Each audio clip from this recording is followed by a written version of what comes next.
Hey guys, welcome back to my new mini vlog. আজকে আমি কালো রঙের খাবার খাবো, তাই কালো রঙের জামা পরে নিয়েছি। সকালবেলা হ্যাপি হ্যাপি বিস্কুট নিয়ে নিয়েছি 5 টাকা দামি, ঠিক আছে। কালো রঙের খাবার, চলো বিস্কুটের প্যাকেটটা ছেঁড়া যাক। দেখো গাইস, বিস্কুটের প্যাকেট ছেড়ে নিয়েছি, একটা বিস্কুট বের করে এবার খাওয়া যাক, ঠিক আছে। কালো রঙের বিস্কুট দেখে নাও গাইস, চলো এবার খাওয়া যাক কালো রঙের বিস্কুট।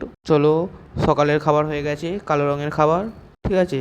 এবার দুপুরবেলা 10টার সময় ফ্রিজ খুলে দেখি কোনো কালো রঙের খাবার আছে কিনা। খুলতে দেখতে পেয়ে গেলাম জাম আছে, ঠিক আছে। একটা জাম নিয়ে নিলাম গাইস, ঠিক আছে। চলো কালো রঙের জাম খেয়ে নিলাম গাইস, ঠিক আছে। দুপুরবেলা 10 টাকা নিয়ে চলে গেলাম দোকানে, দেখো, ঠিক আছে। দোকানে গিয়ে বললাম ওই 5 টাকা দামি কালো কেকটা দাও, দিয়ে দিল কালো কেক, ঠিক আছে। চলো বাড়িতে এসে কেকটা ছিঁড়ে, ঠিক আছে, ছেড়ে নিলাম।